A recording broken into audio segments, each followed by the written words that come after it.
Greg Peterson here. Welcome back. This is the last segment of the show today. Man, it's just going by fast. I love it. I'm so excited about everything now. We have so many things that are going to help you in the works right now. It's just been a phenomenal time for all of us here. So thanks for joining us. I want to do a quick review of what we've covered today. So let's go back here. I got my slides up and we'll go right back here. So we started with some of our training and tactics, and we talked about technology and how it can only protect us so much. And in fact, part of the problem we have is the wetware. It's you, it's me. It is us responding to things that we shouldn't, like phishing attacks. Next up, we talked about some zero-day browser vulnerabilities.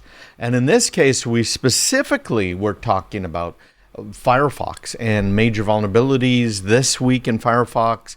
And I told you what version of Firefox you should be running and what you need to do for the Windows security vulnerabilities that were exposed this week by the NSA. So, congrats to them, by the way. Here is your free phone, right? The Obama phones. Well, it's not really an Obama phone.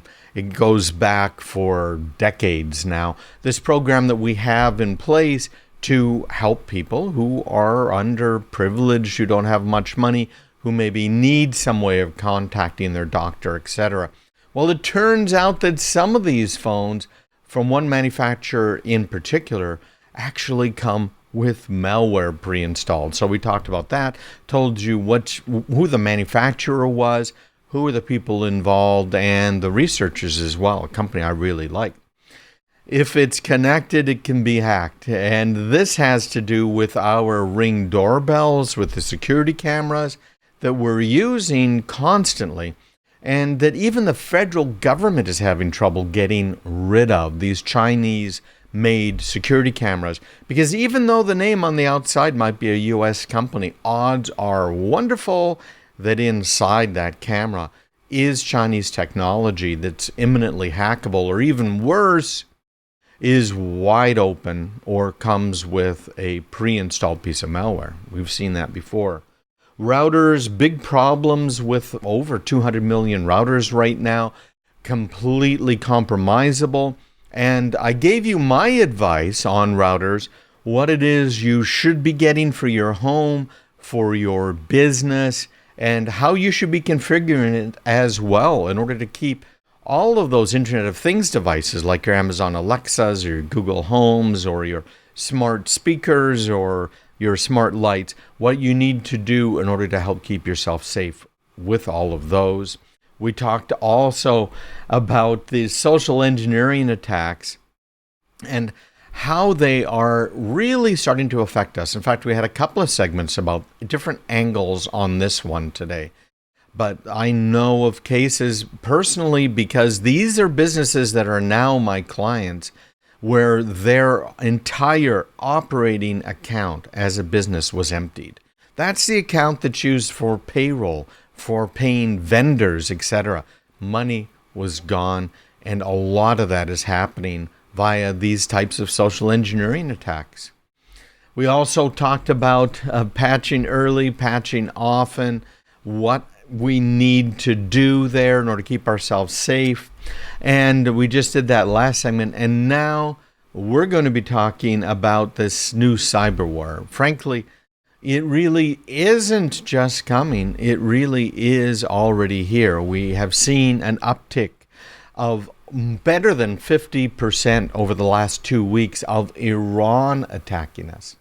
So we have these people, mostly in Eastern Europe, but really all over the world, who are coming after us, getting at our bank accounts.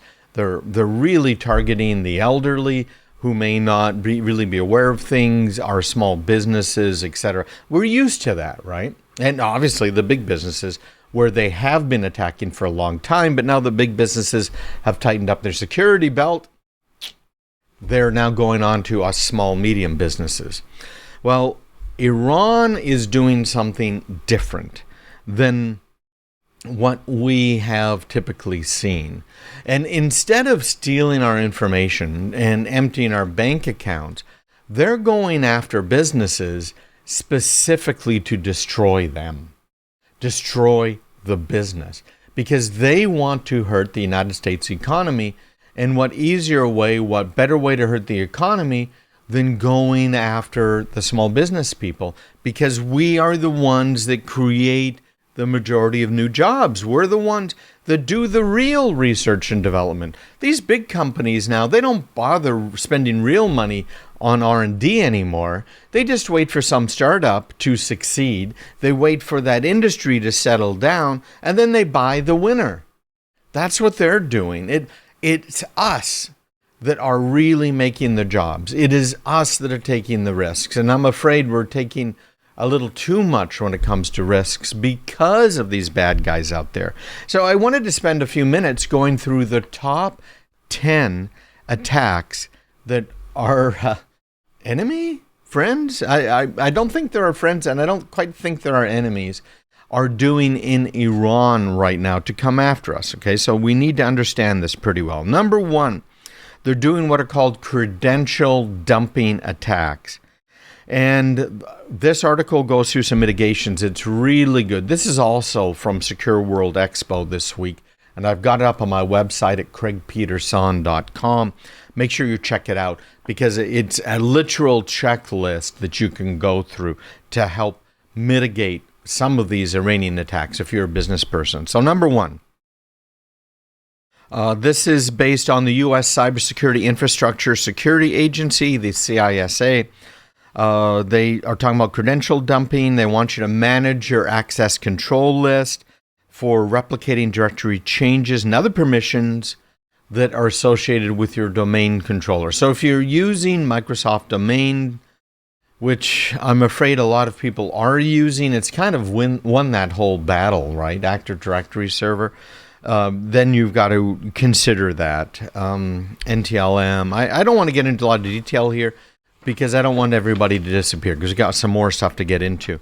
But a whole list here. There's 4 or 5 different things. How to detect it is in this as well. Obfuscated files or information attacks. Now, this is something that you and I could see. I've seen this on systems that have been hacked before too. So what they do is they'll use a file name that looks legitimate, or maybe is kind of hiding itself amongst a bunch of legitimate files. That's what obfuscating is, right? Trying to hide something. It's what the government does, right? Information attacks, anti-malware, scan interface, AMC on Windows 10 to analyze commands. So it talks about detection mitigation. Data compression attacks. This is kind of interesting, because a lot of the lower end firewalls, like the one I was mentioning earlier that I said is great for home use because it's so much better than the junk that most people are using. That particular router is great because it does look at stuff coming in and out. It is trying to protect you from some of these external threats, including you downloading stuff you shouldn't. But if that data that you're downloading is in a zip file, or it's compressed some other way, or it's in a zip file that is encrypted, that kind of low-end hardware can't figure out what's in there. It takes the more commercial stuff to figure that out. So if you are a business, make sure your firewall is set up, and hopefully it's a real next generation firewall, not what many of these companies call, next generation, because this is our 5th version. Well, that doesn't mean that it's able to open up zip files as people are trying to download them and examine the contents of it to see what it's trying to do. Okay, so make sure that's turned on. PowerShell. This is one of my pet peeves. Come on, Microsoft. Again, there's industry standard shells out there. They have been around for 50 plus years. I've used them in the Unix world forever. And so Microsoft comes out, hey, this is a whole new idea here. Use a command line. We've got PowerShell. And they change it all up. It just drives me batty. But anyhow, major attacks on PowerShell, you got to lock that all down. something that we can do for our clients as well. We're starting to do that more and more. User execution attacks, so application whitelisting, something you might want to do, detection, scripting attacks, remote file copy attack. This is what Iran's doing right now. Spear phishing, link attacks, spear phishing, attachment attacks, registry run key, startup folder attacks, okay? So this is the top 10 ways Iran is launching cyber attacks and how to detect them. Right from the U.S. Cybersecurity and Infrastructure Security Agency. Make sure you follow up on this. If you are the IT person for your business, if you have any questions, I'm always welcome the questions and here to help. And I try and get back pretty quickly to people. I can send you links to this article. You'll find it at craigpeterson.com, or you can just email me at craigpeterson.com. Now, you might be asking, if you're just a regular home user and you don't really know anything about IT, what should I do? Simple answer for you. Get a Google Chromebook. I know you know I'm not a big Google fan, but the Chromebook is not based on Windows. It is based on Linux, and it is designed with security in mind. And Google is automatically applying patches to things. It is what security researchers use all of the time, Google Chromebook. So look that up. That probably should be your next laptop. Now, you can still edit Word documents and Excel spreadsheets and things, but you won't be using the Microsoft tools to do it. You'll be using the Google tools to do it, okay? And they come from, you can find them as cheap as $150 for a laptop, which is a pretty good price, all the way up through $1,000 and even north than that for the longer battery life, for just all kinds of very cool features.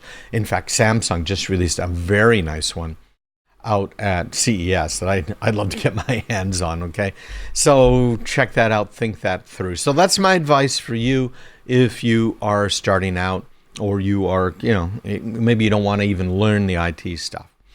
I want to thank you for being with us today, and I want to remind everybody you need to be on my newsletter list, and the only way you can get on there is by going to craigpeterson.com/subscribe. I send out a weekly newsletter.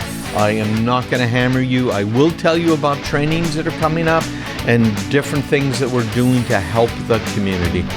All of that online, craigpeterson.com. You've been listening to me on WGAN and, of course, online. Thanks for being with us.